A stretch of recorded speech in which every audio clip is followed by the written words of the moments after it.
So tell me about yourself, though. Are you uh, you're part of SDIS? Have we? I don't think we've met, have we? No, I don't think so. I'm from Australia and I've just been invited to join. I'm the president of the Independent Scholars of Australia. Oh, okay. First of all, I would like to welcome you to this, the first attempt at an SDIS holiday party by Zoom, and the first time that I've ever participated in a Zoom reading. And so this is a bit of an experiment, and we'll just have to see how this works out. And I hope that everybody's patient. And I'm so happy that we have a number of guests here from the National Coalition of Independent Scholars and its cooperating organizations. It's actually an international organization of which SDIS is one of the branches or one of the partner groups. And we have representatives here. I can see that we have the president of NCIS here. Would you like to say hi? Yeah, Amanda Haste there. And from Australia, we have Shirley Randall, who was on my screen earlier, but is on the second screen. Oh, there she is, Shirley. And we have Barbara Ellertson somewhere. Oh, right there, yes. And I imagine we have others also. I'll look at my other second screen here, see if we have Yvonne. Oh, Yvonne, where are you, Yvonne? I saw you earlier. Okay, Yvonne's here from New York. So we are really happy that we have all of these, our friends from the other chapters and from the national organization. And we're very, very pleased to have you with us here today. I also would like, I see many, many authors, and I really want to thank all of you for what you have done to participate in this project. This project has meant a lot to me personally, actually, because of the pandemic. I just had to have some way to communicate with each other. And I personally feel that written communication conveys some meanings that verbal communication doesn't. So even though we communicate with Zoom, it's very important to me that we also communicate in writing somewhat. So I have some announcements to make. There are some upcoming SDIS activities, and if I can share screen here, and I was helping my husband with the computer, so I didn't get all this set up completely, but let me share. We'll try. This won't be perfect sharing, but I think it'll work. This is the, can you most of you see the slide? This will be our first January lecture of the Independent Scholars. And that will be on January 16. It's a Saturday at 1:30 p.m. And Christopher Wills will be speaking on Indonesia and human evolution. This is a picture of Chris Wills. And here is a cave in Indonesia where the Flores man, who is actually a female, was found. And so that's going to be the topic of our lecture on January. Then our lecture on February is Dr. Chung from the Sanford Burnham Prebys Institute, and he's talking on the question whether DNA editing of their own DNA by brain cells is one of the causes of Alzheimer's disease. So we think that should be a very interesting lecture. Furthermore, I believe that the San Diego Institute of Historical Studies has a lecture, and Oliver Pollock is here somewhere. He said he would introduce that. Can you unmute yourself, Oliver? And unmute yourself, Oliver. I am unmuted. Can you hear me? Yes. Okay. Well, it's not the San Diego Institute. It's this. What is it? It's the Institute for Historical Study. And we were founded in 1980, and this is 2020. And I took it upon myself to write the history of the 40 years of the Institute for Historical Study. And that will be a Zoom presentation on December 20 this year. And it'll be at 2 o'clock. And for further information on that program, which it's really interesting, it's all our histories of the independent movement.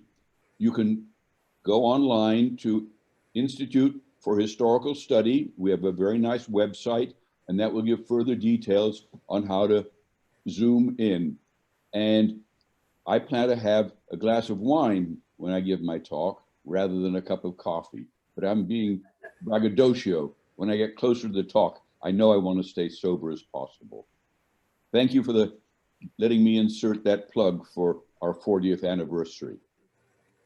Well, I think it's very interesting, and I think that's one of the things that we'd like to do is look at our history a little more too. So we might be contacting your institute for advice on that. Independent scholars need to cooperate, collaborate, and help each other. That's the core principle, I think. I agree. Well, I think you would much rather hear each other talk than hear me talk. So I'm just going to very briefly explain how this will proceed now for the next little while. And that is that anyone who wants to speak can raise a hand by the raise hand function in Zoom. And what that does is it puts you on a list. And so the faster you get the hand raised, the earlier you'll be in being able to speak. And the slower you are in getting your hand up, the slower you'll be the later in the list. It will determine the rate by computer and entirely by down to the microsecond. So can I find the hand? There's nothing here. I have something called invite under participants. Okay. Now what you do is you click the participants button. Right. And I see the entire button. Okay. And then on the right, you'll see a white pop-up screen. And at the bottom of the pop-up screen, you should see something that says raise hand. And right next to it, right next to it, there should be a little blue hand. You just click that. And then what you see is that a blue hand will come next to your name, and you will appear up at on the list right behind the last person. So Christopher W. is the last person who did it. And the first person was Judith Offer. So she's very good with the raise hand function. Got it. So what I'm going to let you all play with raising hand. Does anyone have any questions on it? I think there were people there before I got there, though. I don't know how I got to be first. I think that Jack didn't realize the system, and the host can unraise your hands. So I think everyone needs to make sure that your hand is still up and that your efforts haven't been undermined here. Okay. And while everyone's doing that, before we start talking, I have 6 little slides which represent the people whose presentations were almost entirely visual. And I thought now would be a good time to do it because that gives you some time to raise the hands if you want to. So I'm going to share screen here. And then as soon as I'm done sharing screen, then we will start with the readings with Judith Offer. And the way that it will work is Jill Hansen, who waved Jill so people see you there, is going to be the moderator for the first half of the names about. And what she'll do is that she'll just see what blue hand is at the top. She'll read that person's name, then it's that person's turn. And I'll lower the hand for that person so that that you know that that person has spoken already, and then the next one will come up in line. And that's the way it will work. So I'm going to share the screen first, and I'll do it fairly fast with just a little bit of information. Dorothy, just one point there. Each of us is at the top of our own screen. Oh, yes. So if you want to do it according to who was first and second and third, you have that list. Yes. We don't. Jill and I do not. Oh, but the person right below you will you will always be at the top, but the other person who's scrolling up, but you won't know when you're coming up, but Jill will, I think. Dorothy, you will still have to call on the people because you on your participant list as co-host, you're the one who has that information. Oh, okay. Thank you. Thank you very much. We'll get this work. As I said, this was our first try, everybody. So you have to give us a little patience here. Okay. We're going to share just, let me see. I want to go to the next slide.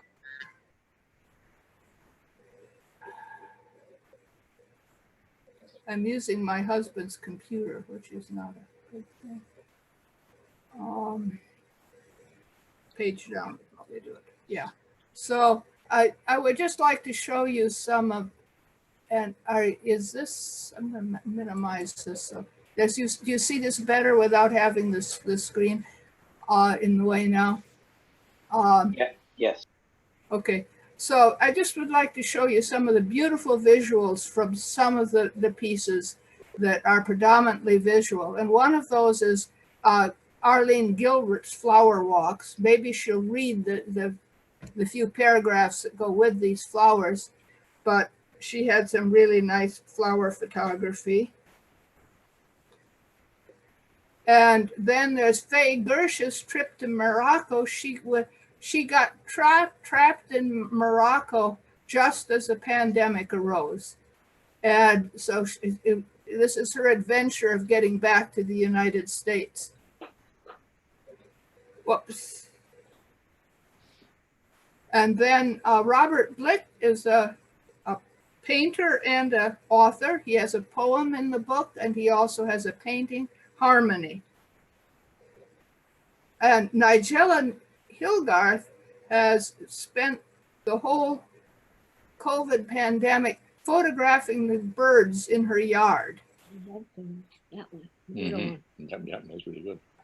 And that on the lower right is a baby, I think it's an oriole, baby oriole, who is just starting to learn how to fly. And then two of our authors got temporarily lost while hiking. Kevin Knaus may read about his adventure, and my husband may tell about his also, David Parker. They both got lost, and David had a pretty harrowing experience. Well, I guess they both did. And finally, I'd like to thank the cell phone photography group of Oceanids. 9 members of that took, a number of photographs. They meet all the time, and their leader, Kim Senior Parr, assembled this beautiful collage that I really like.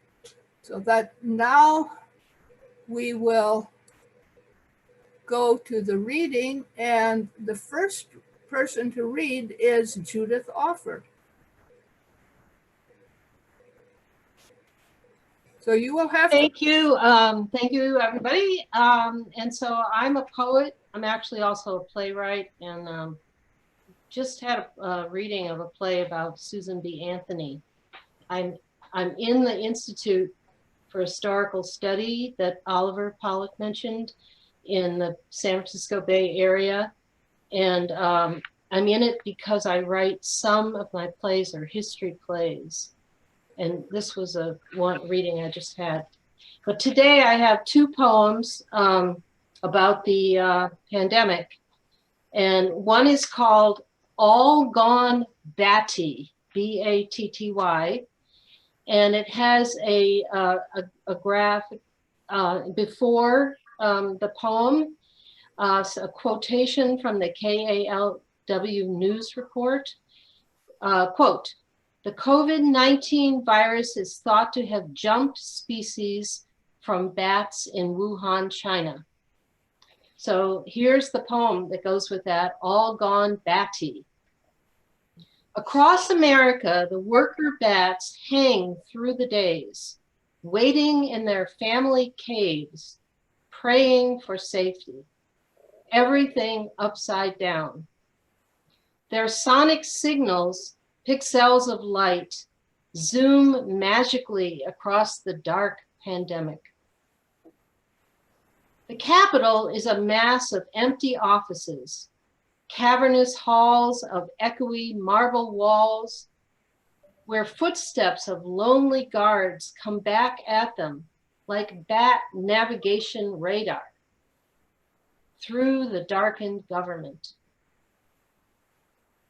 In the White House, the master bat, rabid, frothing, swearing, screeching, orders the pandemic over, the stock market up, his golf courses open, while he splatters guano tweets across his sewery Oval Office. Great. Thank you. And the other one that I'm going to read, I wrote this early in the pandemic, so it might sound kind of familiar to everybody, I think. And it's just called Pandemic.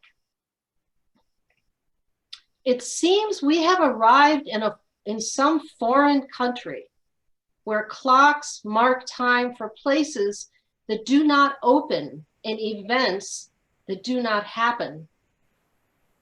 Not just the women, but also the men show only their eyes, and everyone looks away and hurries by. The streets are beautiful, but empty. They say that people are hiding out or dying, but there are no funerals. The emperor here speaks every day, day after day, in a state-run press room about machines which never arrive, an economy which won't restart, but will next week, and the people he doesn't like and is going to fire. Then he contradicts what he said yesterday, perhaps because no one else will, and he feels dialogue is important. They seem to speak English in this country, but there is still a lot I don't understand. If you try to ask anyone something, she backs away, startled. There are long, silent queues to all the food shops. It all has a Soviet quality. I don't remember a plane ride. How did we get here? Why did we decide to come? I want to go home. That's my contribution. Thank you. The next speaker is Kevin Krause.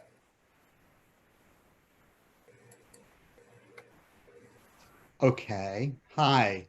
So I'm not a poet, but when the call came in to submit things for pieces from the pandemic, I came up with poems, so that's what I wrote. I called them 6 plaguing pieces in the shape of a poem, partially after Eric Satie, and also because I try and go into traditional forms. And I'm going to read a villanelle, a nursery rhyme, and a sonnet.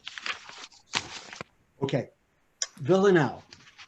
There are tortures far worse than sheltering in place, than scouring your palms and fingers or wearing a mask over half your face. like being sprayed with tear gas or mace, while cursing in the street what you abhor. These are tortures worse than sheltering in place. Protesting safely in the public space, you'd think you were protected when you were wearing a mask over half your face.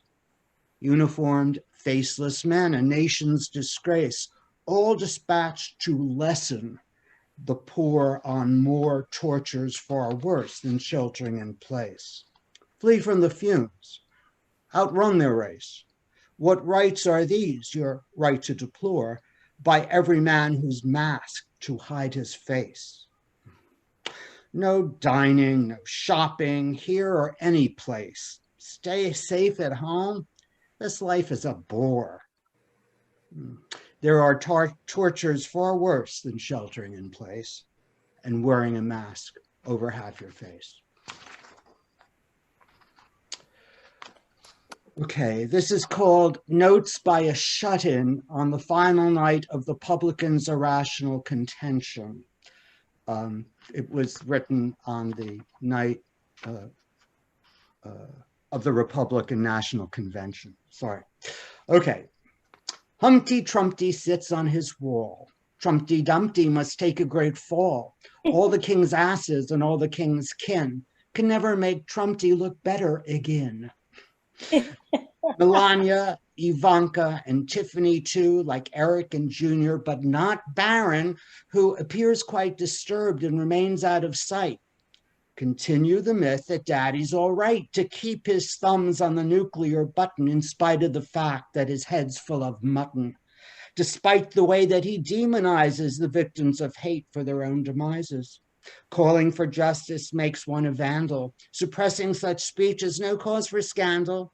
Bring up the subject of deadly virus and he'll swear that the world is still desirous of all we have, the most numerous cases, among those he believes the expendable races. And as if we lacked all sense of reality, we're told to ignore the massive fatality. Let Humpty Trumpty sit on his wall, believing his numbers never will fall. All the king's asses and all the king's kin will never say Trumpty has been a has-been. And this is a sonnet, thank you. This is a sonnet on endings and beginnings. And I wrote this the last day, the day of the deadline that we had to hand something in, and I thought, I gotta write something else. The epigraph is the last 4 lines of The Tragedy of King Lear. The weight of this sad time we must obey, speak what we feel, not what we ought to say. The oldest hath borne most, we that are young shall never see so much, nor live so long. That's Shakespeare. At the end will surely come a new beginning, to signal we have reached the end of the end, exposing at last the ghastly underpinning that all will see and finally apprehend. Nonetheless, the truth's an ancient story. The plague was sent against autocracy. The Pharaoh, tyrant, fool in all his glory, denied our peril with gross hypocrisy. The sun will rise. The fog will fade away. We'll mourn the dead and curse the long, dark night. As the world returns, we'll often pause to say that hence all wrongs will always be set right. Yet how many decades of damage must there come before we wake again from growing numb? That's it. Thank you. Thank you. The next speaker is Ashwini Mokashi. Unmute yourself, please, Ashwini. Hi, Dorothy. Thank you so much for this opportunity. I'm representing here Princeton Research Forum. I think I'm probably the only person today on this call. So let me just say that it's a wonderful organization full of many absolutely strong scholars and very eminent scholars as well. And I'm very fortunate to be a part of them. I'm very fortunate to join this group as well. So I'm not a poet, but I have been doing various different activities And I thought that, I'll just talk a little bit about them. My background is in ancient philosophy, and I'm a trained philosopher. And I would like to quote Seneca here. Of all people, only those are at leisure who make time for philosophy. Only those are totally alive.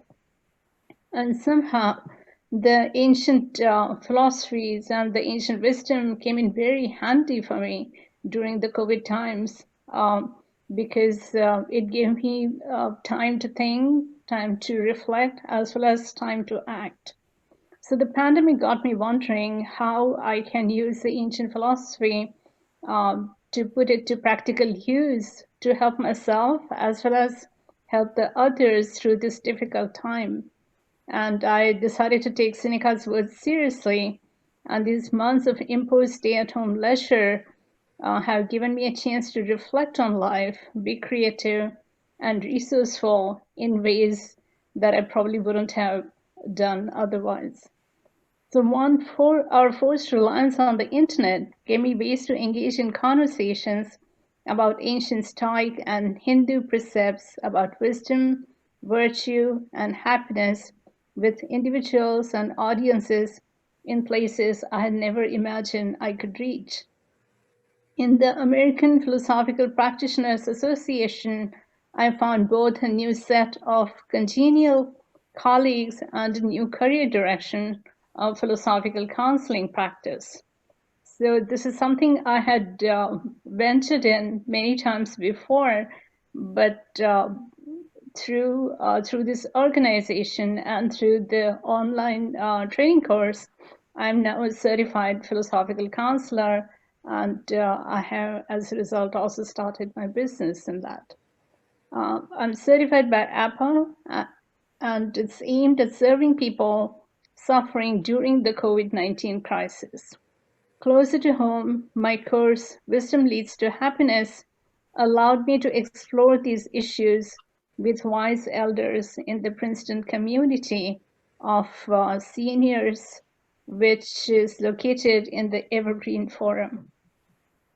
The talk, organized by Gurzi Marathi, a global nonprofit in California that works to unify people from the Indian state of Maharashtra who have settled outside India, gave me a chance to connect with people who speak my mother tongue and who, like me, have spent much of their lives outside the motherland in all different continents. The connection of Indian philosophy and the topic of devotion or bhakti, an important theme in my work on the comparative studies in Stoicism and the Bhagavad Gita, became a focal point in my talk with the students of the Hindu Life program in Princeton University. I wish I had met them all in person, but it was still nice to be in touch with the local Hindu community. The virtuous life is a happy life, the ancient sages insisted, and virtue cannot be passive. So I was spurred to take a more active part in fighting the pandemic with our local emergency medical service in Montgomery, and we organized monthly blood drives. This helped local hospitals replenish dwindling blood supplies, and it's brought me new friends, a new sense of connection to everyone in my community. And I think overall, it certainly made life far happier than I would have imagined during the pandemic times. So thank you for listening.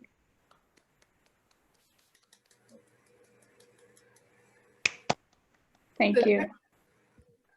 The next speaker is Jerry Horwitz.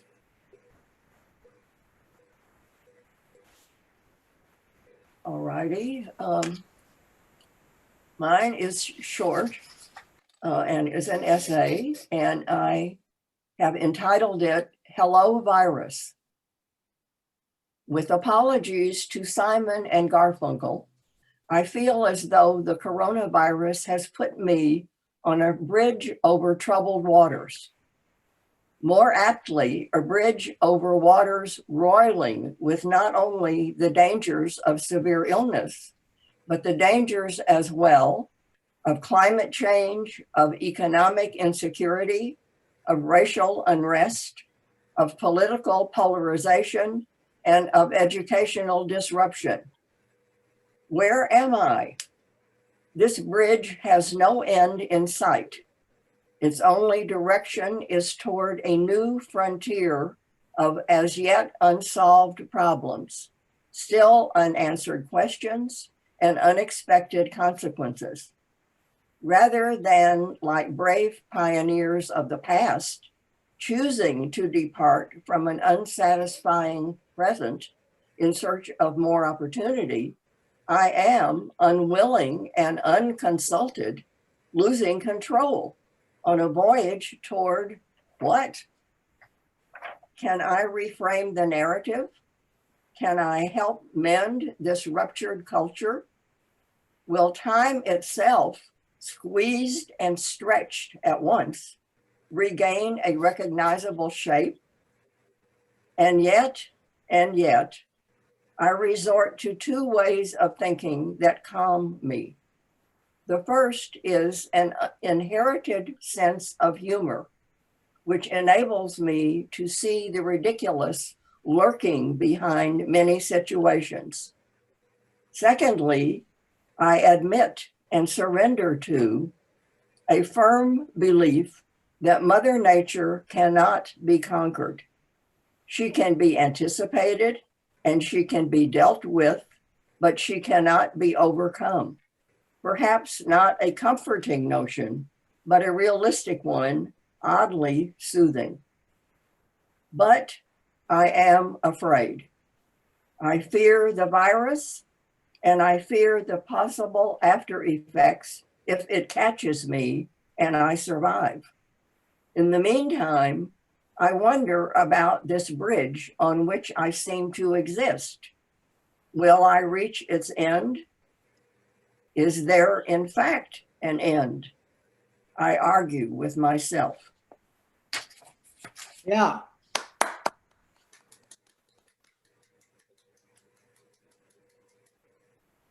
Dorothy, is there a way of putting the speaker on a bigger screen? Yes. What you do is you have to do it on your computer. And what you do is up at the upper right, there's something you can click that says speaker view. If you have a PC, if it's on a Mac, it's on the upper left, I believe. Okay. Okay, I didn't realize I could do that myself. Someone was walking all over the place and it was very distracting. The next, the next speaker is Randall Nicholas. Dorothy, just a thing, on the participants, you as the host can go to the speaker's name and spotlight them, and then it stays on them even if there's any kind of noise. Okay, yes. So, this is on the video of the speaker, or is it, where do I do it? On the participants, if you look at the participant list and you go to where it says more or something like that, when you right click on that, it says spotlight. Oh, down below. Okay. But and you can, as the host, spotlight the speaker. But I'm sorry to interrupt, but that's a way of. I don't. I'm the host, and I've tried that in the past, and people find it disturbing because I think the fact that people can control their individual experience by choosing speaker view or gallery view, people want more control for themselves and less for the host. Yeah, but it's very distracting if there's somebody walking around or making. All right, we will spotlight the speaker. We can also, I think we can block that person's video, actually. Well, so yeah, since this is a reading, anyway, so a suggestion. No, thank you very much. While we're at it, Jack, would you make Christopher Wills a co-host because he's going to share in a few minutes? The next reader is Randall Nicholas.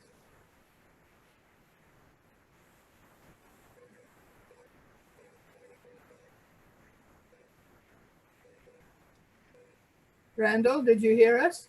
Can you hear me? Yes. Yes. All right, good. I'm going to read to you my first entry in Plague Journal 2020, which appears in the appendix. I started this in late May, and it's entitled "Return to the Magic Mountain."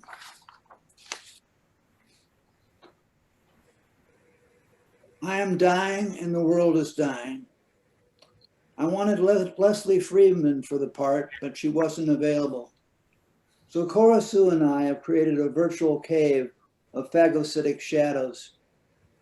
You reach a point where life just goes on while you can't. Yet the corner must be turned, going upstairs or downstairs, or staying on the same level. Memorial Day was pivotal. Dance of the Dead on the beaches, a maskless masquerade ball. Today indoors it is so hot I could note the viral index wearing only my underpants. Walk her aside. I may still be able to get up, though by pushing down the computer table, but leave that till later. Cora Sue hasn't made her appearance, and I'm beginning to think this could be going somewhere, if only outdoors to feed the starlings. Looking up, I see a jet trail, which means that someone must be above it all without feeling the burning inside, or that a cinder at the end of it, or is that a cinder at the end of it, or perhaps the nipsco burn off. Today may be the day when I won't be able to bend over far enough to put my socks on.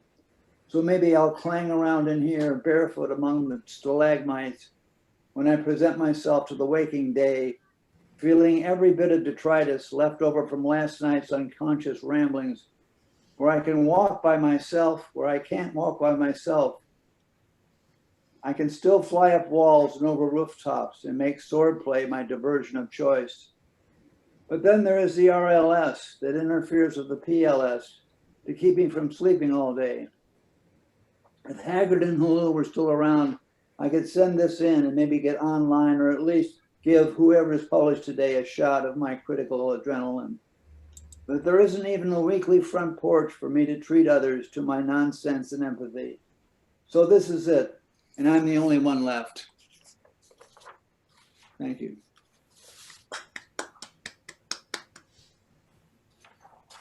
The next speaker is Vidar Mahadeva. Unmute yourself, Vidar. Can you hear me? Yes. Okay. I'm a physician in Reno, Nevada, and Dr. Parker was kind enough to invite me, and I'm really enjoying this. Thank you for having me. I'm going to read an essay that I wrote about my experience in treating COVID here in Reno, especially during the early months as we were discussing or figuring out how we were going to treat this pandemic. In my final year of medical school, I attended a lecture by an ER physician who proposed a mental exercise for all of the soon-to-be doctors in the room. He asked us to think about the medicines we would use to treat the largest variety of conditions we would likely encounter on a desert island, sort of a Gilligan's Island scenario from a medical standpoint. While I was thinking of the best prescription drugs money could buy, our attending started the list of 5 with the humble Benadryl, also known as diphenhydramine.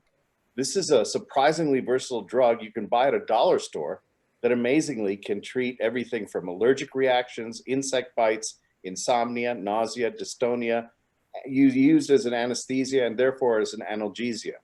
I've often thought since then, what if we apply the same logic to different conditions and diagnoses? What would a go bag of medications look like for treating a heart attack? What would it look like for treating community-acquired pneumonia? What would it look like if you were treating COVID-19? 2 decades later, by the spring of 2020, this was no longer a hypothetical question. Patients were presenting to our clinic or calling when they were told by their employers to go home because they had tested positive, to stay in quarantine, and seek medical attention should their symptoms worsen. In our patient community, this meant a large share of Spanish-speaking patients, often working in food handling, food preparation, and the hotel and casino industry, along with other service industries likely to be labeled as essential. Despite minimum wage pay and little or no insurance, these people were also risking their lives every day, along with first responders and the whole medical team. The first few bags went out in a hurry, sometimes only with diagnostic equipment for taking temperature, blood pressure, oxygen saturation, and otherwise check vital signs to monitor patients in their homes. The kits were either picked up by COVID-negative non-symptomatic family members, delivered without contact, or left in a combination lock drop box to pick up outside of our clinic. In early August, we were contacted by a 40-year-old Spanish-speaking woman living with her adult brother and mother, all three testing positive for COVID-19, all with varying symptoms of fever, chills, nausea, vomiting, diarrhea, shortness of breath, productive cough, body aches, anxiety, fear, and insomnia, with the psychosocial aspects of the disease as well. We decided to take on the case because we'd successfully treated individual family members by setting them up with a similar to-go kit, as mentioned above, along with the prescription drugs, including azithromycin, an antibiotic, dexamethasone, a steroid, albuterol meter-dose inhalers for asthma, over-the-counter medications such as diphenhydramine, acetaminophen, guaifenesin. Patients were given strict instructions to check in every 8 hours with their vital signs until they were out of the woods. The plan was to check in on them 2 or 3 times per day via video conferencing, or for them to contact us with strict parameters: a fever over 101, oxygen saturation less than 92%, and along with high and low blood pressure parameters.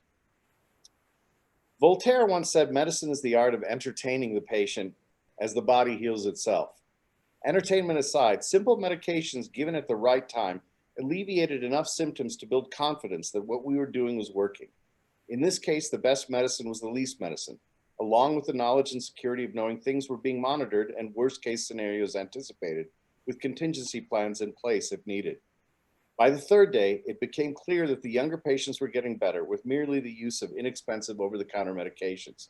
Their symptoms were controlled. Each day they felt stronger. They gradually fell off our radar as we turned our attention to the original patient's mother, a pleasant but clearly suffering woman in her mid-60s, from the get-go at higher risk for complications. From the video, we could see she was breathing faster, and from the oxygen saturations, we realized that pulmonary symptoms were beginning. Coughing or breathing heavily into a microphone is probably underrated as a diagnostic tool. It's not a stethoscope, but it's much better than nothing. Based on treatment guidelines of viral pneumonia, low doses of steroids from the bag were started and carefully monitored.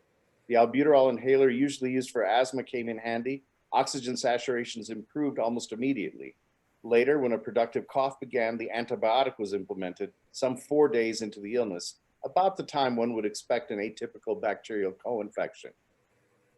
As the patient improved, monitoring was reduced from 3 times a day to 2 times a day, then ultimately via text until the patient had completely stabilized from a respiratory standpoint.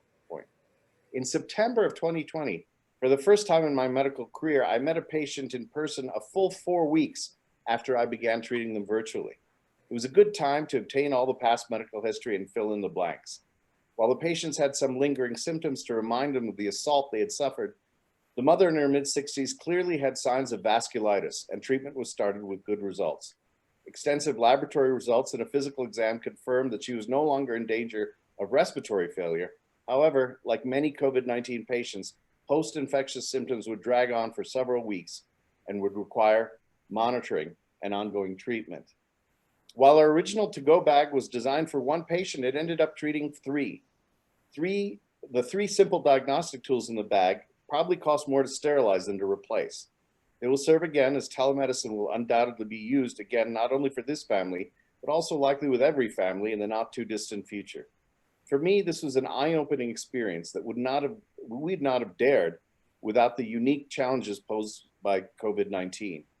For the price of a meal in a moderately priced restaurant, we delivered a transparent TSA-compliant Ziploc bag filled with everything we needed to treat successfully during the acute period.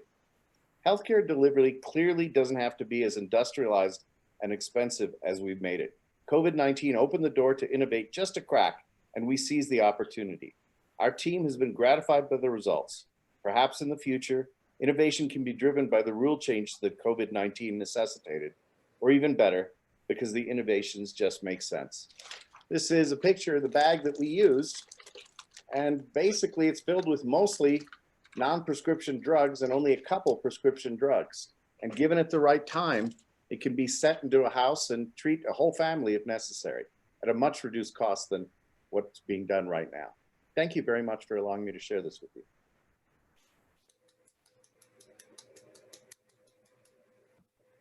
The next speaker is Inga Lin.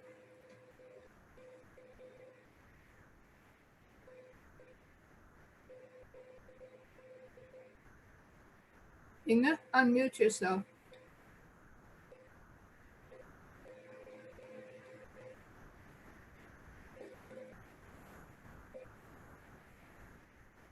Well, Jill, why don't you go ahead while Inga gets around to it?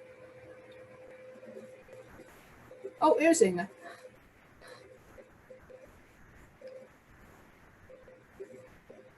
Is this a good sound? Yes, that's right. Thank you for having patience. I'm going to read two bits from two different journal commentaries on the corona. The first one is written in May.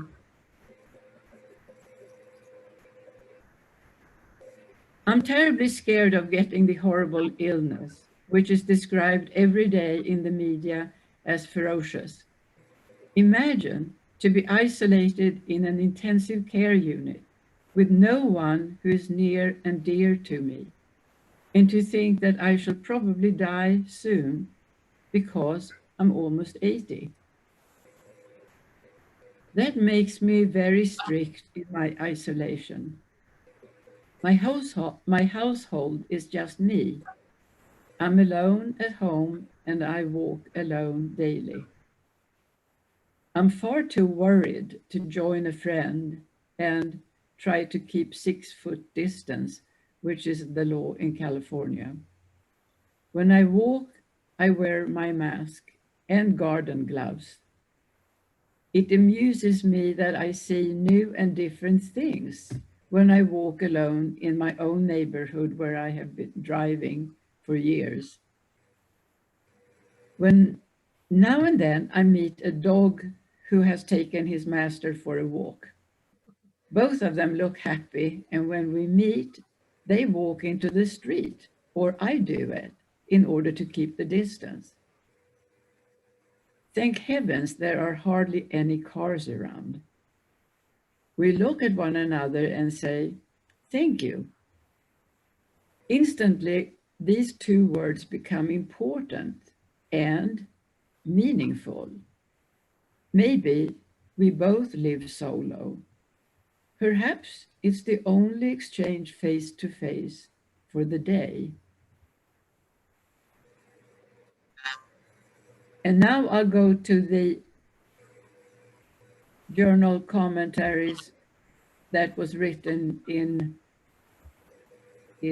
September, and I call that Life in the Time of Corona.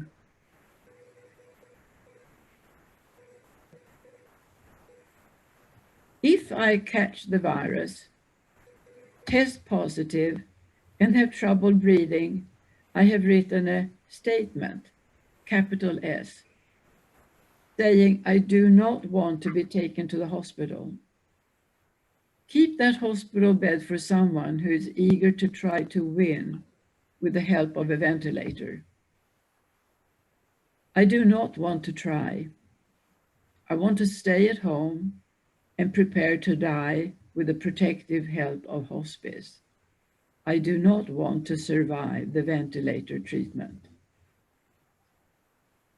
This decision prompts me to prepare for my heirs and write little notes why I want each of them to see their name on different objects.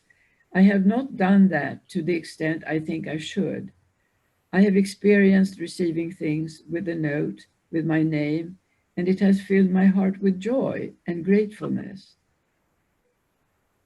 I do feel joyous to do that, but I also mourn the fact that I'm facing my own death. How did previous plagues affect people? The Black Death that hit Europe with the peak in 1347 to 1351. I remember learning about it as a 9-year-old and how scary it was. In Venice, Italy, 1/3 of the population died. They began to isolate the sick, and it resulted in a new building, their first hospital. The magnificent church Sancta Maria della Salute was built in gratitude to God who ended the plague. The Plague by Albert Camus, published in 1947, was spellbinding even as an allegory for fascism. I read it on a long train ride and never looked out the window. I still remember its powerful message 50 years later. At the start of the lockdown, we were allowed to shop for food and pharma and to go for a walk. I love to cook, and I decided to try new foods, experiment, and not worry about the risk, since I'm a single household. I wrote my list for the week. Some markets created certain hours for seniors. There could be a line outside with painted signs on the ground, 6 feet apart. Some seniors chatted with one another, others were checking their phones. At the entrance, a staff member handed you a sanitized cart and politely said, "Leave your recycled bags outside. We will get you a new one for free." Customers and staff wore masks. Some had homemade ones, others pulled up a turtleneck over their mouth and nose, and a few wore designer-made masks. How chic.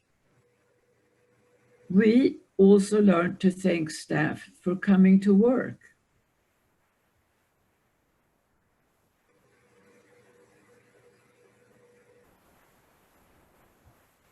I got the idea to call on my closest friends with patios and gardens, which I don't have at the present time, and ask if I could bring whatever they wanted. And then we could eat outdoors together. They were all as strict as I, and this was the beginning of a wonderful sequence of garden meals, and maximum 4 people.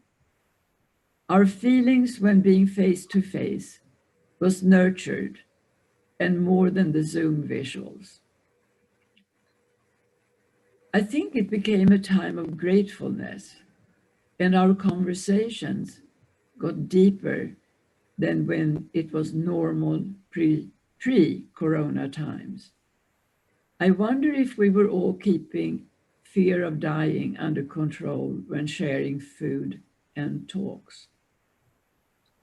Many of us took the time of lockdown to go through closets, garages, and bookshelves. Downsizing gives me a liberating feeling. Some is given away, some sold at consignment shops, and what I keep is very dear to me, often associated with lovely memories. Perhaps consumerism was now seen as a bad sport, unless you really needed it. Maybe Bauhaus was right a long time ago, saying less is more. One of my favorite books of all times is Love in the Time of Cholera by Gabriel Garcia Marquez, published in 1985 in Spanish and translated into English in 1988. Someone wrote a few comments that I would paraphrase. The title means death.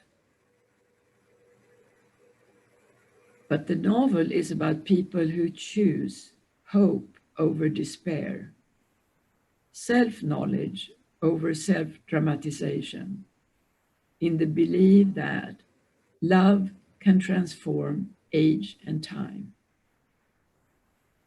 Now, this has summarized why I love the novel and why I will keep nurturing hope, even in the time of Corona. Thank you.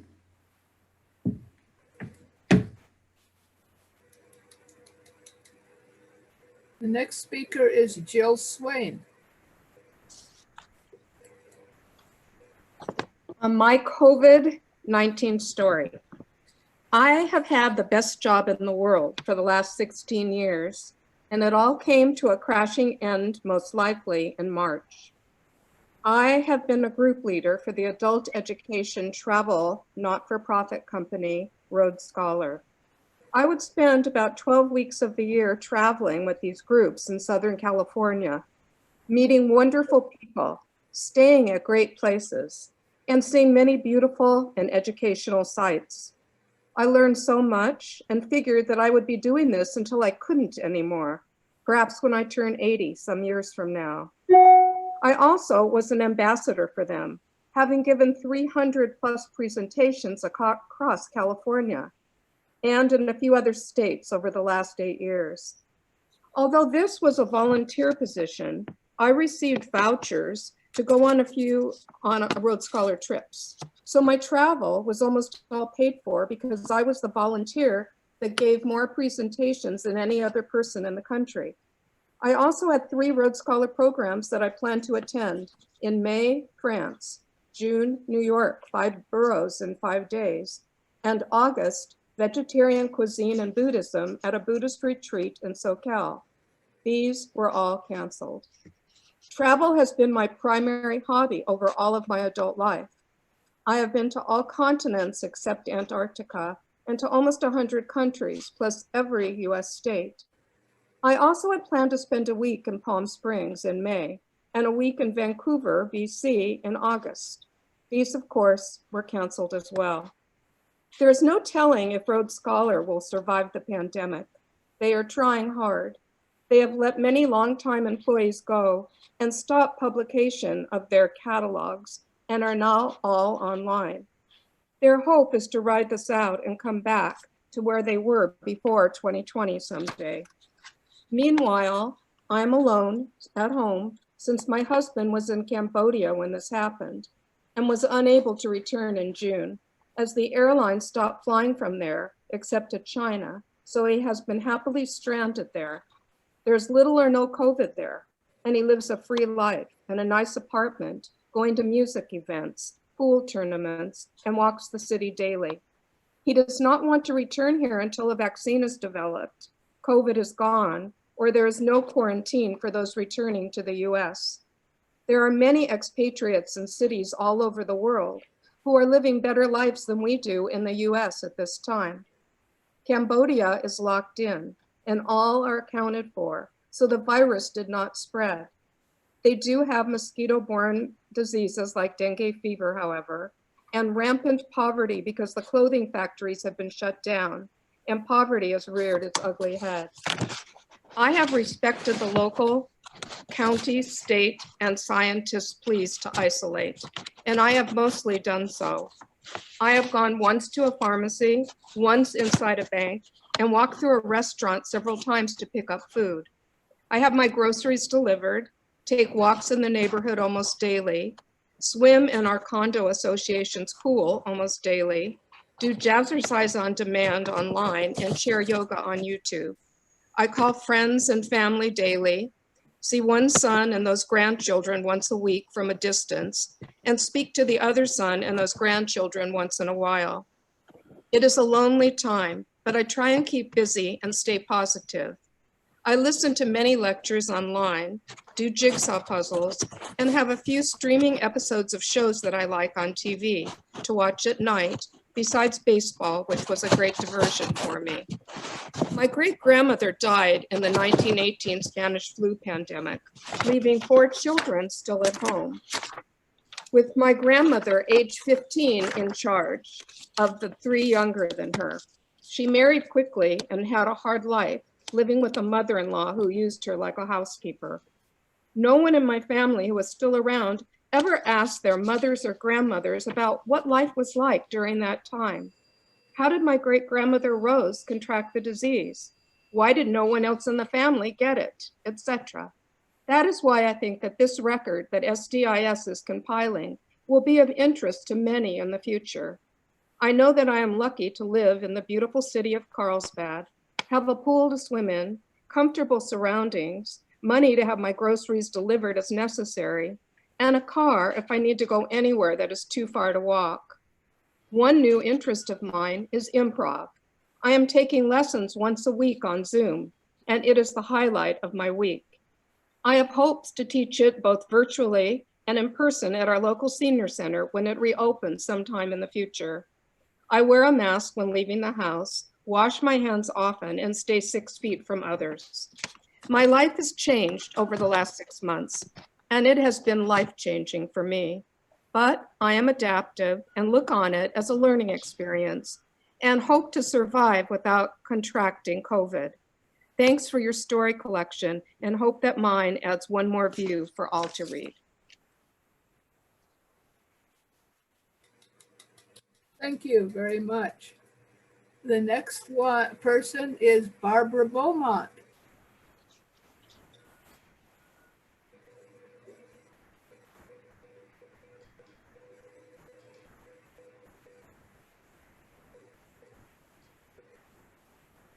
You're okay, Barbara.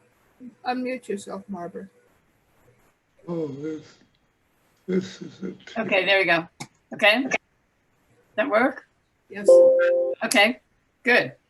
Okay, I'm coming from a different place. I'm a guest today, thanks to Dorothy. I'm in a memoir writing group that she's in, and I did a little memoir on the coronavirus for that group. And she asked me if I would put it into this. So this is where this is coming from. It's also coming from the fact that I lived in France for 17 years, came back to San Diego 10 years ago, but I'm still very involved in what's going on in Europe and other places. And so that enters into this too. And this is kind of brief. I just said reflections on the coronavirus. In March of 2020, most Americans' lives came to a screeching halt. The virus that we'd heard was killing people in China suddenly came to our attention as we learned that it had arrived here. I was proud to be a Californian when Governor Newsom was the first to order a lockdown, yet we all assumed it would be short term. Little did we know of all the problems we had. Do you have internet? I have no internet. They said the plug to the internet is not plugged in. What? Do you have internet? I don't have internet. Yes, we have internet. Yeah. Yeah. Okay, keep going. Keep going. Okay, first there was the chronic underfunding of public health in the country that meant that we were starting from behind. There was the fact that, quote, an estimated 5.4 million American workers lost their health insurance between February and May, according to a new study, and that was Time magazine. Then there was a complete lack of national strategy on how to deal with the virus. Sadly, the US disbanded its pandemic response unit in 2018. It would have helped. The need to convince everyone to wear a mask outside of their home suffered a blow when our president refused to wear one and indicated that he thinks masks are for wimps and a sign of weakness. It's interesting that in East Asian countries, people always wear masks if they have a cold or respiratory illness to protect others. In fact, Hong Kong had huge success because 97% of Hong Kong residents wore them. The city gave them away for free. Hong Kong closed their Disneyland in response to 52 new cases. In Orlando, where there are many more cases, Disneyland is open, and it was when I wrote this. Actually, I think it still is. That makes me think of Western European countries where people are used to taking directions from the government in return for all the benefits they gain. Some did better than others, but all did better than we've done to date. Of course, they all have universal health care. In Asia, where education is highly emphasized, they counted on expertise to tell them how to deal with this. The vice president of Taiwan happened to be an epidemiologist. They did very well. Early intervention and quarantines were the key, along with rules for social distancing. The countries that have done the worst, ours included, relied on gut instinct. We created a panel of experts to advise us and then began to criticize them. We waited far too long to inform the public, and when we did, there were many mixed messages. Rules vary from state to state, and there is no clear federal response. It looks like we'll be living with the virus for a long time to come. And mind you, I wrote this a number of months ago now, but I think it's all still true. I also want to say thank you to the doctor for that great presentation, because last night I learned that my son, his wife, and their 2 teenagers have all tested positive for the virus. And I'd like to get one of those Ziploc bags if I could. No, really, thank you for helping me feel a little bit better about that, because I am obviously very worried. Thank you all for letting me be a part of your group. Thank you very much, Barbara. My pleasure. If I might thank her for her kind words and Yeah. tell her Yeah, I'm there. what you could do. I'd be happy to give you some free medical advice about your Cool. family that might be of benefit to everyone else on how you Great. get this call and how you handle it. National Public Radio had a great blurb on the internet on a website that says what you should do if you get a call that your family member has it. And that's a great place to start. Okay. Don't panic and just work the problem. That's what I do, and it sometimes works. And if it doesn't, at least I have the satisfaction of knowing I did my best.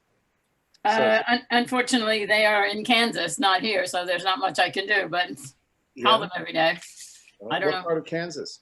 Kansas City. Oh, okay. Of course. That city have 2 states though? It's in Yeah, in it's sitting Missouri? right on Missouri. It's sitting on the Missouri border. Well, thank you for your kind words. Thank you very much. You helped me enormously. Dorothy? Here I am. Thank you. The next speaker is Kim Signore Parr. Okay. Hello, everyone. Could you give me the ability to share screen? I think you can share screen. I have it open so participants can share screen. I looked earlier and it says host disabled participant screen sharing. Mine says participant. So maybe Jack has to. Maybe I can make you a host. No, I'm looking for you. I can't find it. There's just too many faces here. Can you wave your hand or something so I can find? So I have the picture and the, yeah. Did you find me? I did. I'm sorry. I forgot to hold down my button. Okay. You are now. Can I? Okay, I've got it. Yeah. Okay. So can you see this? Yes. Okay. All right. So let's see if I can. I want to be able to read at the same time I'm showing it to you. Oh, maybe not. Maybe this isn't going to work. Okay. You can probably change your magnification a little. Yeah, let's see here. Sorry. All right. Well, no, that's not good. Try Control minus. Oh. Whoa. Oops. Sorry.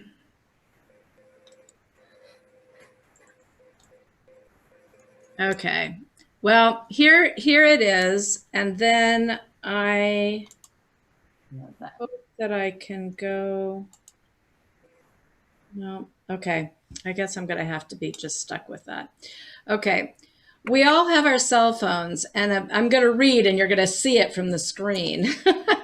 We all have our cell phones, and a bonus is the camera that comes with it. A group of us have been meeting monthly since December 2018 to figure out how to improve our use of that camera. We skipped a beat 2 months as the pandemic changed everything that we had scheduled into our lives. Then we began meeting on Zoom, focusing on photos that could be taken in the vicinity of our homes. You know what, I'm going to stop share. Okay.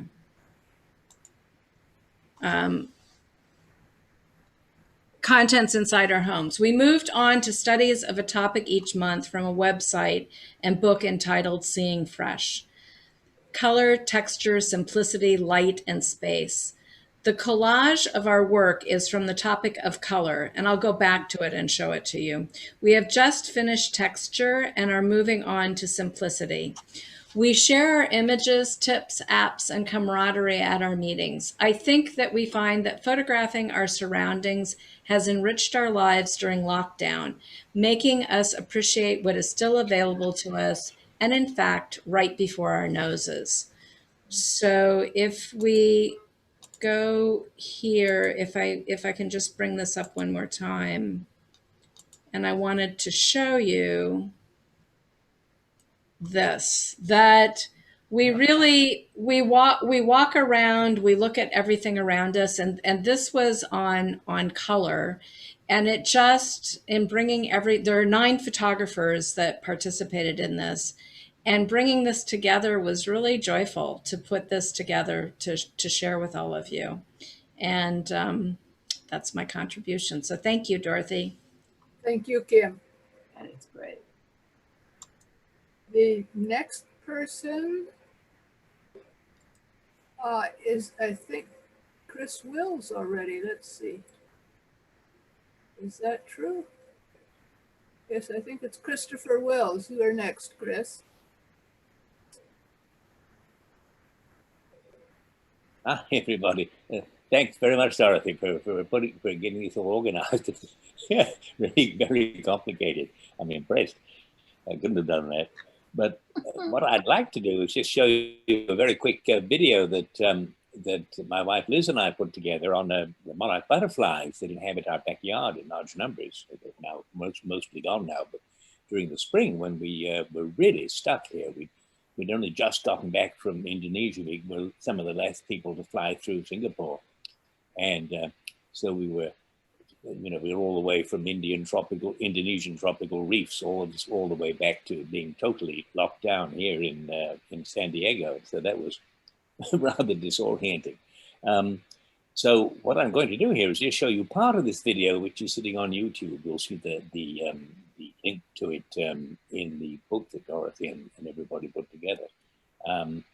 So what I'm going to do here is share my screen. And then I'm going to go back and do this.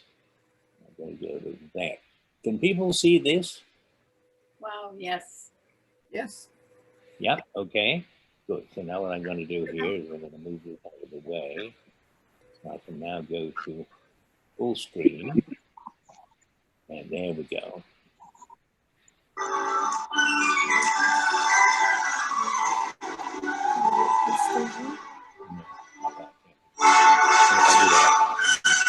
Other people don't see it.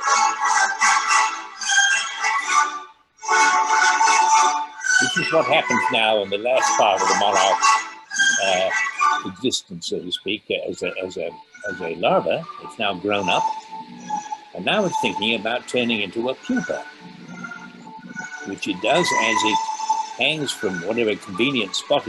They try to find a sheltered spot to hang as a pupa, and they gradually begin to, as you'll see, if you look at the head, you'll see the skin begin to split shortly. All this was done with a little bit of the speed up, so it's going, and you never know what's going to happen. So you have, there we go. Wow. So now doing its thing.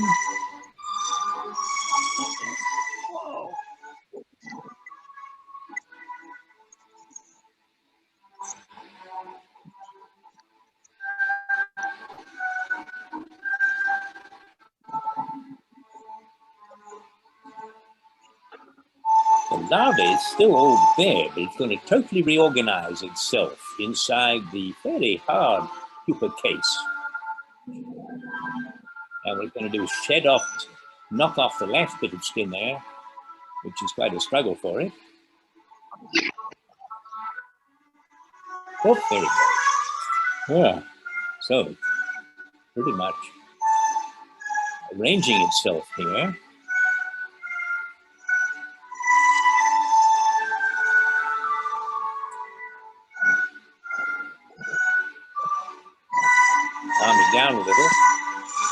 case is now hardening. It was quite soft before.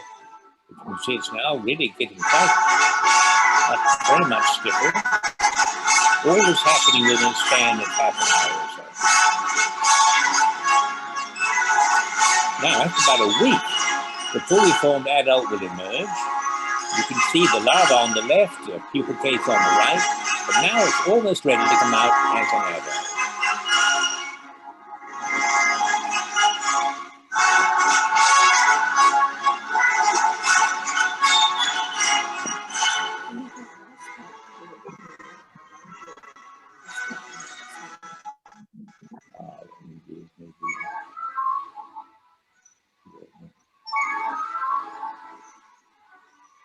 Here it comes.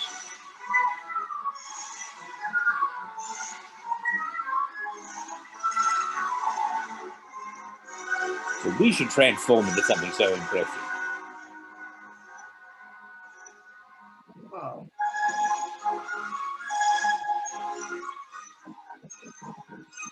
Now you'll notice that the wings are all crumpled up. So now what it's going to do is inflate its wings, pumps liquid into the veins of the wings, and the wings get bigger and bigger, all again over a span of really a matter of maybe half an hour or so.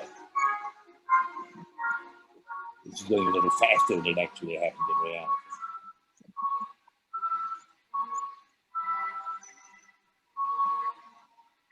It's greeting its new world here, tasting everything.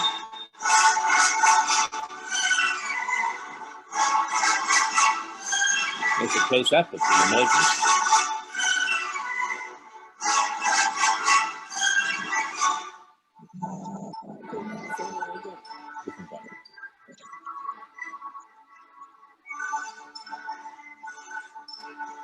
So it pumps lymph into its wing veins.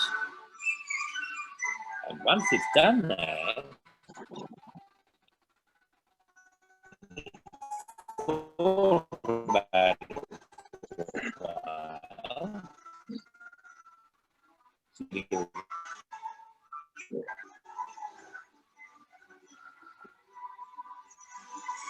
this is very much sped up.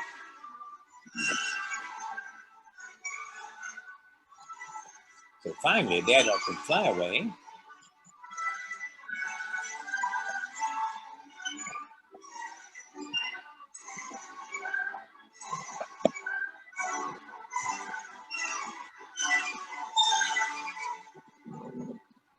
There we go.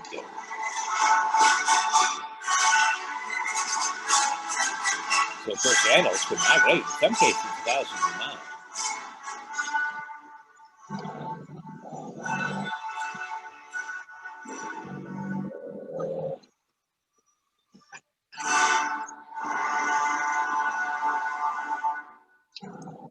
Wow, that was fun, I think. So thanks to unsharing.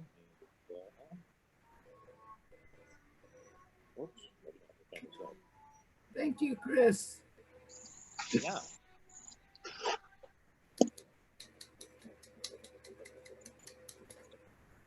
Is B. Rose still here?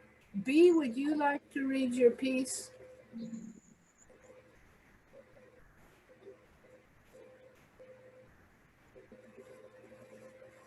If not, I can. I have it here if we would like that. I think B, I'm going to ask B to unmute. I think she said she would read it. Oh, okay. But if not, if you would, please. Now, can you hear me? Yes. Okay. As a brief introduction to who I am, I'm a retired physician, having served on the faculty of the Department of Public Health and Preventive Medicine at the Oregon Health Science University.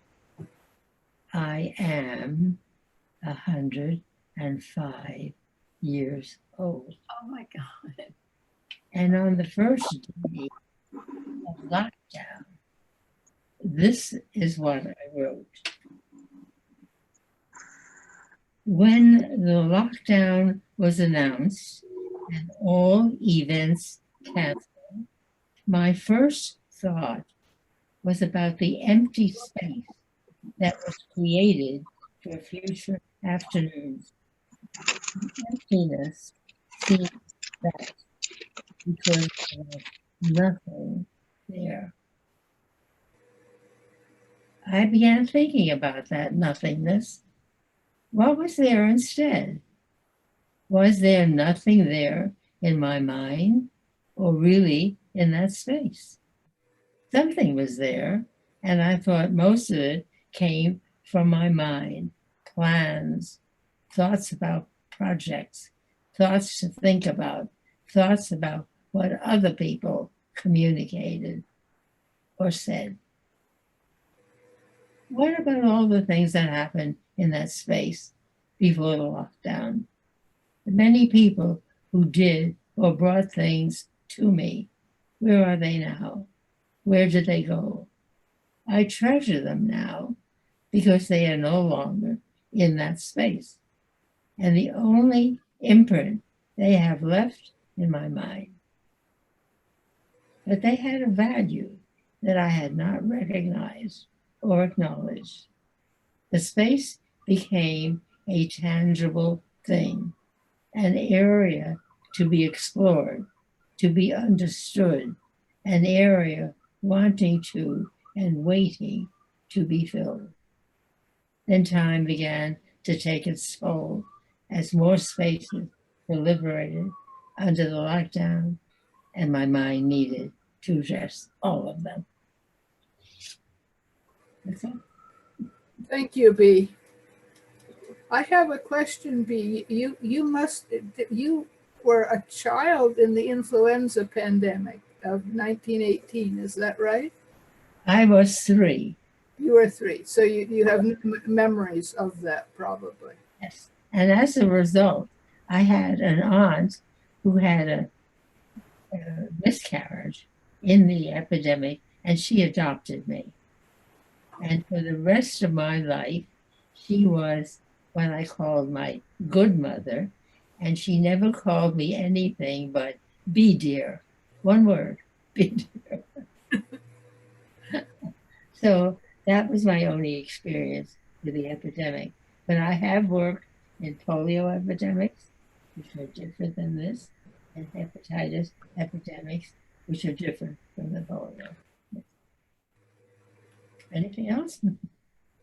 Well, anyone else have a question? Faye Gersh has her hand up. Oh, okay, Faye, yes. Hi. I have my experience with Morocco, my trip to Morocco. Can you hear me? Yes. Yes.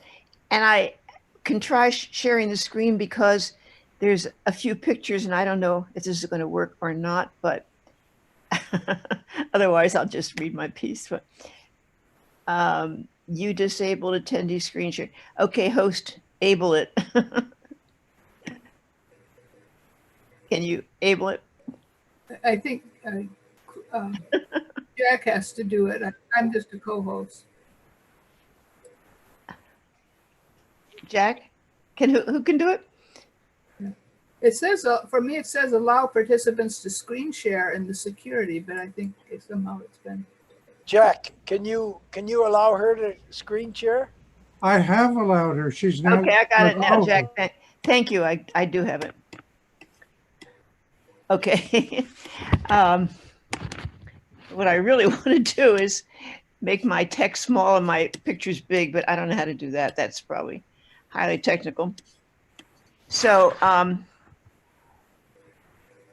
have to move everybody out of the way to see these pictures. Okay, I'm going to read the text. So my daughter and I talk to each other on the phone all the time because she's in Australia. Oops, I got all these things in the way here. I can't get them out of the way. Sorry. Okay, so there's she and I on one of our trips. Oh, I guess this is a trip to Morocco. So we're talking and I said, do you think we should chance it? I leave tomorrow, so I guess we should make up our minds. It was March 9th by that time, and my daughter and I had talked every night that week she called from Australia while we weighed the pros and cons of carrying out our plans to visit Morocco for 16 days. Ominous signs were coming from China that this epidemic was happening, but a world virus seemed so unlikely that we decided on, yes, we'll take a chance. So I get to Marrakesh one day before she does, and I don't see any signs of anything. And I get picked up on March 10th. Well, March 10th I left, and I get to go through San Diego to Marrakesh via Newark and Geneva. And I'm thinking of all the flights I took to and from this trip without masking or anything. Nobody knew even anything about masks at that time. So there we are. There's me and Kamala. So we had been traveling together for the last 5 years to the Camel Festival in Pushkar, India, to Papua New Guinea. We had a wonderful trip to a cruise from St. Petersburg to Moscow. Last year we went to Ethiopia, and this year we were planning to go to Morocco. I had booked a car and a driver through a Moroccan tourist agency with an agenda focused on Marrakesh and environs, and then a week in Fez and environs, to return from Casablanca. Kamala's 2 sons are now in college, and so she was ready to explore, and I was happy for her company, even though I'm used to traveling alone, but still it's more fun to travel with her. The only downside is she's a vegetarian, and I remembered all the delicious things I ate in Morocco last time I was there, or the few times I was there. But she handles it very well. At my stops, there were no any of these stops that I made, Geneva or anything, no indication of a forthcoming plague, no masks, no social distancing, busy airports, long lines, and crowded flights. And that was a few days before all this happened. So there's Abdul, and he was our guide. He met me at the very nice modern airport in Marrakesh, said nothing about problems, delivered me through narrow streets with donkey carts and food stalls, which there they are, to my riad, which is a small pension in an old house. I had a delicious dinner there that night and walked around a little bit enjoying the sights and sounds of the Medina, and woke the next morning to the call to prayer from our local mosque. I love the call to prayer, actually. The next day, Abdul drove me back to the airport where we waited an hour for Kamala to arrive. It had been a year since I'd seen her, so I was scrutinizing every face out of the gate for her features, which I didn't forget, actually. After our mother-child reunion, when she did come through, she told me the airports were closing, flights were canceled, people were dying from this virus all over the world. I really was incredulous and astonished when I realized she was suggesting that we would have to cut our trip short, find flights out, and maybe go back in a few days. I was so upset. No way, I said. So many years ago, I had visited Morocco with Kamala's late father, and I'd been visiting other parts, Casablanca and Agadir and other since then, but not Fez and not Marrakesh. So I was so excited to go back. My memories were of colors, exotic architecture, great food, lovely people, and amazing things to buy. Though I had been to other parts of Morocco since then, I had not visited Marrakesh and Fez for 30 years and was now about to turn around and leave. So this is one of our musician people that we found on the streets. This is a much better in a video, but Mrs. Hat moves around. And here's some other musicians that were singing to us on the streets. It's a wonderful place. Putting that question aside, the question of how soon we had to leave, we had a delightful day exploring the shops, the markets, and the mosques, and the people, and winding up in the main square where we watched the African dancers and snake charmers. Streets and squares were packed with tourists. I have a whole video, I have a whole slideshow on this, but these are just little excerpts. And there was nothing in the air to suggest that there was going to be a big closure of everything at all. The next day we drove to the Atlas Mountains and with our guide, while we watched the international trekkers outfit donkeys. You can see here, the donkeys are very well dressed up to take a trek through the mountains and carry people's clothes and supplies. And the donkeys were very colorful. It was fun to watch them. We discovered the goats in the trees. Well, I don't have a picture of that, but it resulted in argan oil, and tasted the oil with almonds and honey. It's a long story about argan oil. I won't go into it, but very interesting story. That night, back in Marrakesh, we enjoyed a spectacular show with Moroccan food, dancing, and horseback displays. We were debating whether to do that or not because it seemed commercial and a little bit expensive. But we were very fortunate that we did it because it was a very interesting show. And we were shocked to hear that this was the last night, this legendary event. This is something that's been going on for years, every single night.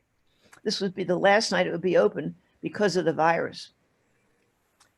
Even that night, sitting with a couple from Paris, we learned that half the reservations were not filled. Our table was half empty because people were leaving the city.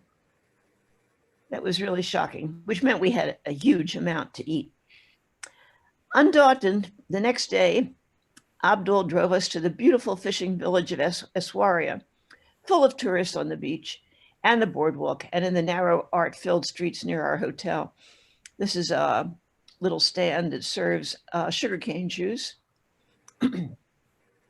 Essaouira is a fishing village, and I remember eating sardines in Portugal, so I ordered a wonderful dish of fresh sardines. And outside, we're sitting outside in the cafe, and musicians were coming by. It was wonderful, beautiful. And as we were finishing our dinner, they were loading up the chairs and the tables. It turns out that was the last meal they were serving, and then they were closed because of the virus. That was really shocking. But as we were enjoying the sun and the passing musicians, the waiters were piling up the chairs, anticipating closing the restaurant because of COVID. That night, we dined in a delightful restaurant, and this is it on the right. But it too was closing as we left, never to be opened again. Well, not while we were there. Beautiful restaurant. By this time, Kamala was beginning to convince me that there was a real possibility of closing the whole country, thus shortening our exploration of Fez and maybe not getting a flight out. She finally convinced me that we should try to change our reservations. I was reluctant, to say the least. I probably would still be there. As somebody said, people are still in Cambodia who couldn't get out. I think I would still be in Morocco, but my daughter wouldn't let me do that. So after a 4-hour wait on the phone, 4 hours sitting there on the phone in the hotel, we were able to reach United Airlines, which changed my later reservation to one leaving in a few days through Toronto. But no sooner was that confirmed than we heard that Canada was closed, was not taking any flights from the outside. So I had to find another flight. Kamala also had to wait online to change her flight and was now going earlier through Dubai to Brisbane. Fortunately, a friend emailed me to check out a website called Cranky Concierge. Highly recommended, make a note, which will obtain hard to find tickets for a price. Not that expensive. Yet more time online was successful in reaching them and finding flights. I was crushed because there were so many more things I wanted to see, and we had 9 more paid days left. My flight insurance had already let me know that pandemics were not included in the policy, of course. We had one more day in Marrakesh, so we wandered the now almost empty streets. That is, empty of tourists, but not of the natives who were still buying bread and fresh fruit and veggies. All the museums were closed and restaurants were closed, which had been so bustling. They were locked, and it was fun to wander the empty streets, even though everything was closed. And there's the empty streets. It's beautiful there. Everything is red in Marrakesh, of course. And this was a very nicely redone street. Some of the streets were pretty decrepit, and they were fixing them during this pandemic time. And here we are. At one point, we were followed by a friendly man on a bike who seemed to be patiently waiting to lead us somewhere. He was very patient about it, but he kept saying, okay, come on, follow me. The outcome was that Kamala was led to a carpet sales room. I was sitting outside because I didn't want to walk up the steps. and she wasn't coming out. So I walked up the steps and there she was getting the full buy my carpet treatment with the mint tea and everything. I had been through that many times the last time I was in, well, any place in the Middle East, but I had to laugh because she didn't know what to do, but she handled it. So she was having her mint tea and she finally wound up buying a small carpet. We had a final dinner at our riad where we were now the only guests. It was a delight to spend time with Muhammad, who was our sort of our host, young man who was working there. And he served us interesting fruit and veggie tangine. This is a tangine bowl, and that's our special fruit and vegetable, which Kamala had ordered. And he told us about his family outside of Marrakesh and sang us a little song in Arabic from his hometown. It was very nice. He was a lovely man. In fact, all the men that we met in Morocco were very nice, very learned, very polite, and quite charming, very helpful. So on March 17th, Abdul drove us to the airport. He suggested we leave 4 hours before our flight to London because of the potential traffic, which was all these people coming to the airport. The airport was jammed with tourists leaving. It was a great, this picture is of the airport, a great breeding ground for the virus. I don't know how many people got sick after spending time at the airport. We did indulge in a last lunch, which happened to be Japanese, a cuisine which we both enjoyed since we had lived in Kyoto for a year when Kamala was 13. Then we boarded our crowded flight to London. At the time, mask wearing was not even on the radar. We blithely inhaled all the viruses on the plane and in the airports and survived. At Heathrow, we said our goodbyes. Kamala caught her flight to Dubai, and I, even though I had to wander around the airport to find it, had a lovely rest at the airport hotel because I was leaving the next day, lugging my luggage around. The next day, I flew to Los Angeles on an Air New Zealand flight. Fortunately, the plane was not crowded. Knowing that the flight would arrive in LA at about 10 o'clock at night and the connecting flight to San Diego was hours later, I hate that when that happens. I had decided to come home by Uber, which I had done the year before, I think, when I was coming back from Uganda. And it was $200, but that was a bargain. It was so comfortable. And all my airfare, by the way, had been paid for these last 5 flights by accumulating frequent flyer miles on United. So we agreed, Kamala and I, that even though we had warning, we were glad we had experienced the joys of this beautiful, exciting country and grateful that we both stayed healthy. That's it. Thank you, Faye, and we're happy that you came back and are healthy. Sort of happy. Yes. Would anyone else like to read? Still, it's 3:40 and we still have about 10 minutes. I think a couple of the poets at the beginning, I told you have to keep it short, and they may have each had another poem they would want to read. I don't know if they still do. I could read another poem if you like. Well, before we do that, Dorothy, I got a message in the chat that there's somebody who's been waiting to speak from New Jersey, and they said it's getting very late there, and they're wondering if they're going to get a chance. I don't see any hands up. Do you? I don't, and the person to... Oh, Barbara Ellertson would like to speak. Okay, no, I didn't see that. Oh, really? I'm sorry. I have to go now. Oh, I think she's just saying she had to go. That's all.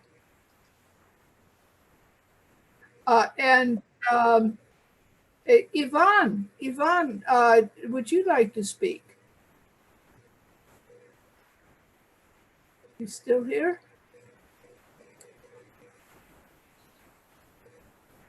She didn't have her hand up in either. I expected her from New York City. Yvonne from New York, are you still here?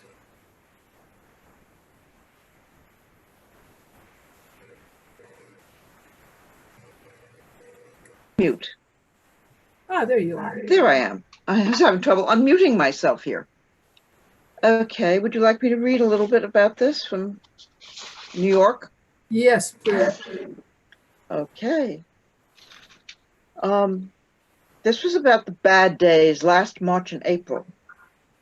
The dark, cold, empty days. The nights when the city was so quiet that I couldn't sleep. The way people passed each other quickly, furtively aware. Not the usual New York automatic glance, registering awareness absent-mindedly. Streets were empty. The New York Times reported later that 40% of the population in my zip code left the city. There was so little traffic that the ambulances rarely had to use their sirens, often just a warning beep at the intersection instead of the usual howling siren heard from blocks away. No one stopped to chat on the street, and people walked alone. Only essential stores, food markets, and drugstores were open, and whole blocks had dark storefronts. March is always gray in New York, and this is the grayest March I have ever seen, and I have lived in Manhattan all my life. It was a time of figuring out the new normal every day, creating new habits. We learned to look down at the floor in the grocery store to see where one was supposed to stand. We wrapped a scarf around the face before going out. Masks were scarce at first, and then expensive. $10 for 5 blue paper disposable masks and 1 package to a customer. Whole aisles in the supermarkets and chain stores were bare. The entire row of frozen food cabinets in the largest local supermarket was empty. We joked about the scarcity of toilet paper and bought what we could find at any price. $2 a roll for single ply, 1 to a customer. Television gave us dreadful numbers every day, deaths always going up. The news showed us ambulances pulling up at hospitals that had no room for the patients. My friends and I shared our deepest fears. For one, it was the image of herself dying on a ventilator with no one to hold her hand. For another, it was watching on TV the preparation of graves for mass burials on Hart Island. I still shudder at the memory of the black body bags being stacked in the refrigerated trucks because the morgues were full. Day by day, we figured it out by ourselves and with each other.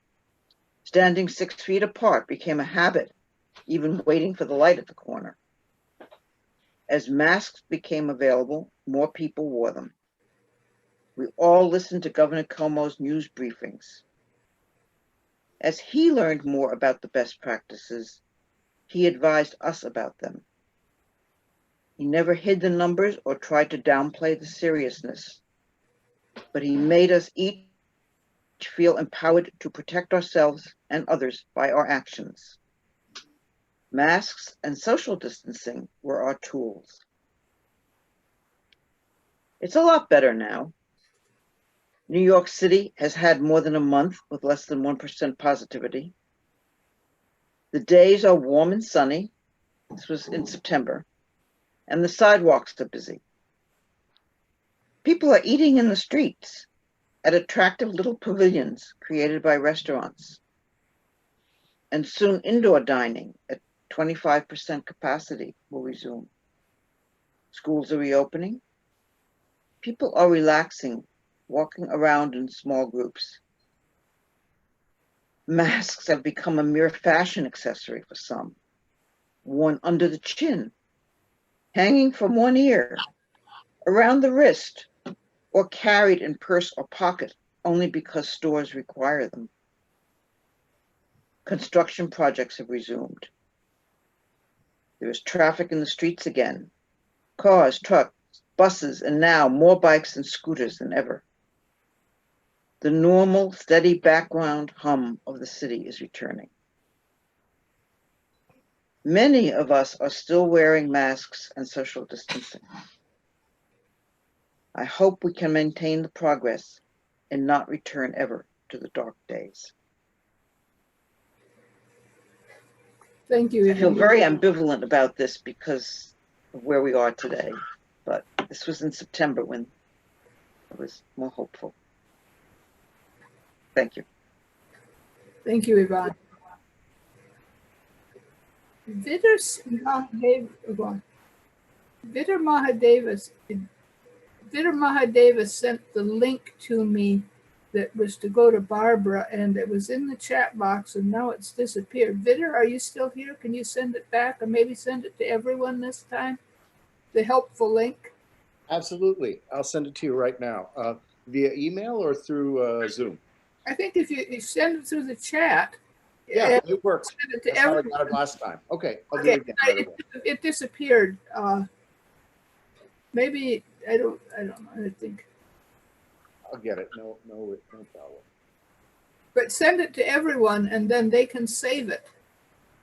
I don't know how to do that. Can I send it to you? I'm scared I might send something wrong. No, just click the choice of that little down caret. You can either go to everyone or privately to one person. Oh, okay. All right. Oh, I got you. I just hope I don't send everything else for the next year to everyone by accident. Okay, I got it. All right.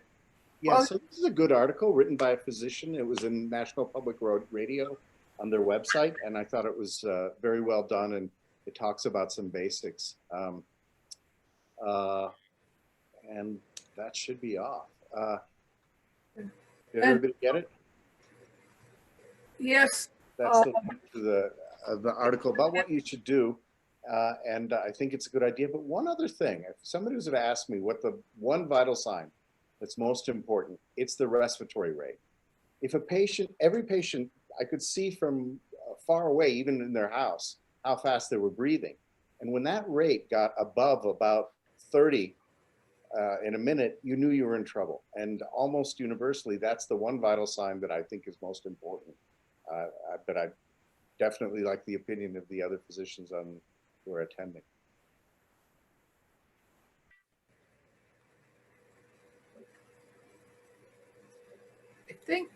I think now I've sent that to everyone, so anyone who wants to save that link, all you need to do is at the bottom of your chat box, you'll see a choice to save. There are three little dots, and I think you click those three little dots, and then the top part is Save Chat. And then this chat will go to your My Documents, and there'll be a file called Zoom, and the Save Chat will be in that file if you want to get that link.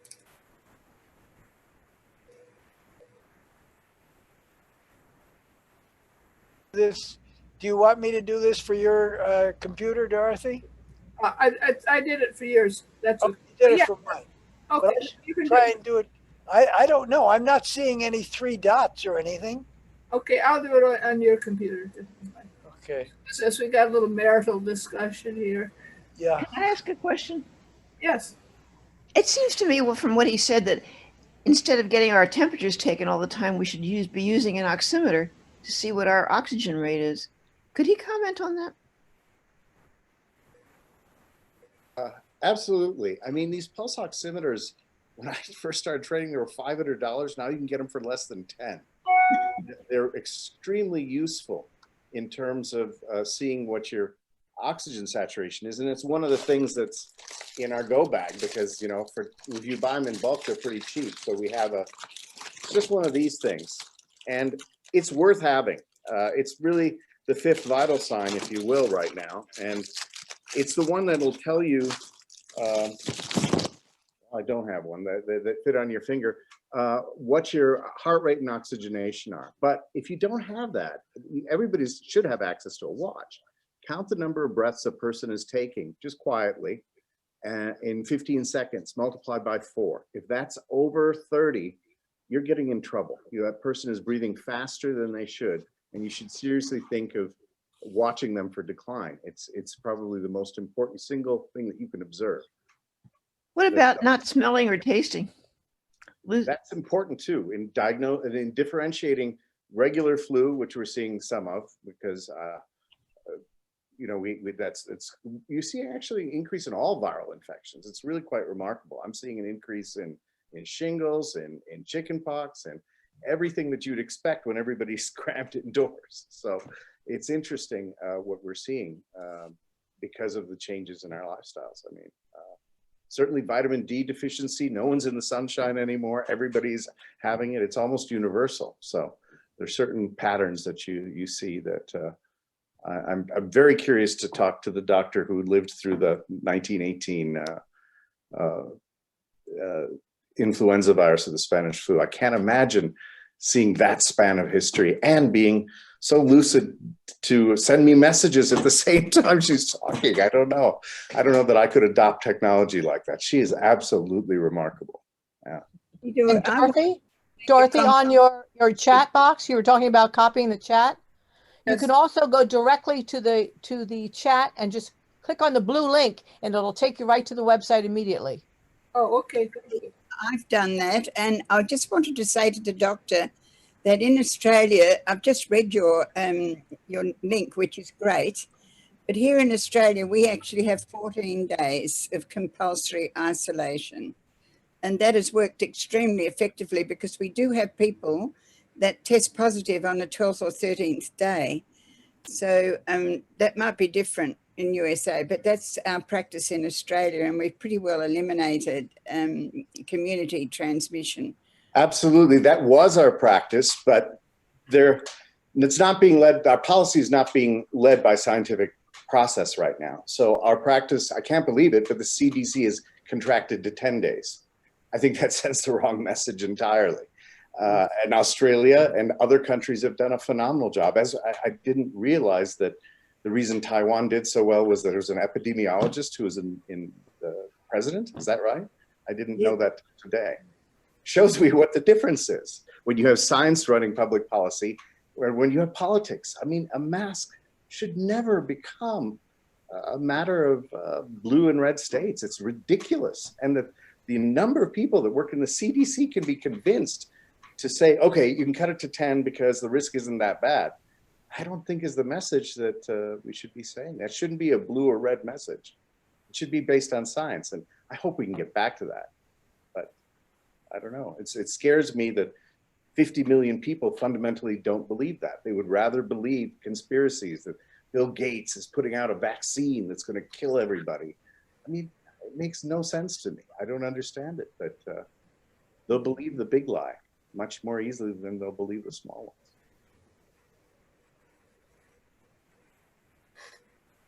Well, I think it's now 3:53, and I think it's time for our toast to the end of 2020 and the beginning of 2021 in about 3 weeks. If John Alexander is still here. I think he's opening up in a minute here. And thank you very much, all of our readers. I must say, I really have enjoyed reading your contributions to the booklet, and it's just been a pleasure to work with all of you. And I hope that we can do more, maybe get a works in progress group going again at SDIS. John, are you about to unmute yourself, John? We may have lost our MC here. If you will permit me to just say how wonderful it was to have the opportunity to submit writing in this time of insanity, and all the hard work you did to not only bring it to the website, but to have this meeting. It's been really very nice, and I toast you on that. Thank Dorothy, you. can you hear me now?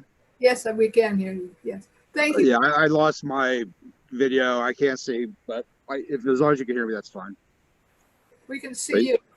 Can you hear me? And see you. And you can see me? Yes. Okay. All right, then I'll just, I was going to do a toast, but then as I started thinking what would be appropriate globally, I realized toasts aren't important to a lot of people across the world.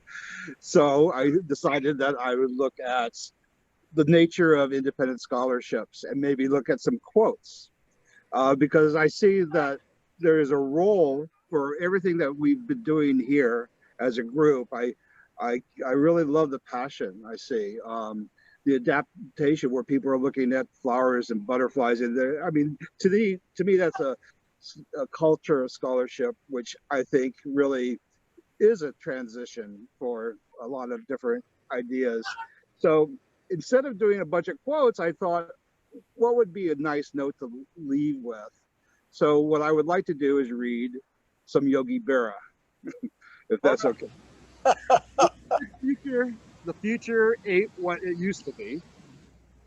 That's one of his wonderful quotes. It's like deja vu all over again.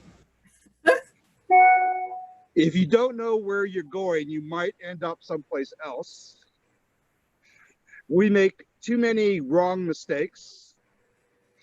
It's hard to get a conversation going. Everybody is talking too much. So I think on that note, I was just trying to come up with a light, humorous way of ending this year, and just encouraging everybody that what we're doing with the analysis and the writing is a role in culture that I think independent scholars can really fill gaps that are really lacking out there in communication. So that was my toast to you guys, and continue the good observations. I guess the last one would say, you can observe a lot by just watching, and it ain't over till it's over. Yay, Yoga Bear. All right. Thank you, John.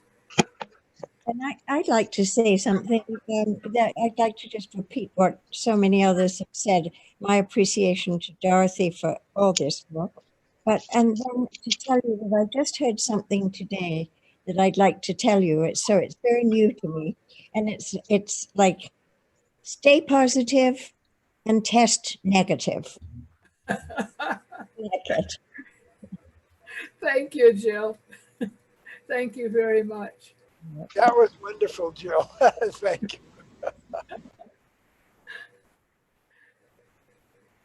So, is anyone else want to? I would just like to thank all of you again, and I hope that we can continue more of this sort of thing. And thank you also to the visitors. Dr. Hasty was from France, so I don't know what hour of the night that was. And Shirley Randall's from Australia, which I think now is a reasonable hour of the morning. But and Yvonne was reading us from New York, and Barbara Ellertson was here from Carolina. Oh, here's Shirley Randall back, I see. And thank you so much, Susan. And I will pass on the greetings of all of you people to the Australian Independent Scholars Association. And I'm going to copy you, because I think this is a fantastic way of introducing our new members in 2021. So all of you, keep safe, keep positive, keep well, and wear a mask when you go outside the house. Cheers. Dorothy, can I just say yes, a brief word? Of course. Thank you. Well, I came just for the toast, obviously. Here is my toast. I'm actually in England at the moment, and it's just midnight now. Oh, what have you done? You've done something. Oh, you've highlighted me. Okay. Yeah, I'm in England, so it's midnight here. God knows what time it is in Australia. But thank you so much for this evening. It's been great, and let's raise a toast. Cheers to SDIS. Cheers. All I have is a coffee mug with hot water. Cheers. Cheers.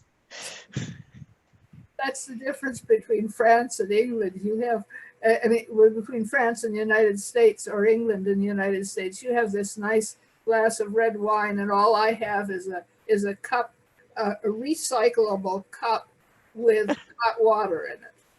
Oh. No, not good enough. Wouldn't pass here. Well, thank you so much. Thank you very much for all your hard work. It was great. And cheers from NCIS. Yes. She is the president of the international organization. Yep. Yep. And we're very proud to have you as one of our partner groups. So thank you. We're very happy that we've connected so much more with NCIS this year. Oh, it's great. We're going to have another partner group meeting in January. So looking forward to that. So am I. Good. Well, thank you very much. I'm going to go to bed now because I've kind of hit the wall, but I'm glad I stayed up. Thank you. Bye. Bye. Bye. I think I have something that could take us out if you'd like, Dorothy. Yes, I would like that very much. Bells ring, are you listening? In the lane, snow is glistening. A beautiful sight, we're happy tonight. Walking in a winter wonderland. Gone away is the bluebird. Here to stay is the new bird. He sings a love song as we go along. Walking in a winter wonderland. In the meadow we can build a snowman, then pretend that he is Parson Brown.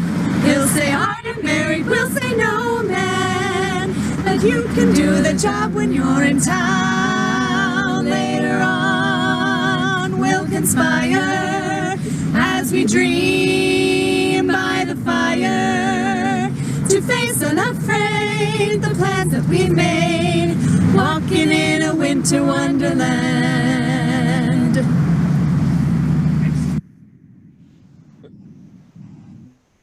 Well, thank you, everyone. I guess we'll wish you all good night now, and either go to bed or go to dinner. And we have 3 more weeks left.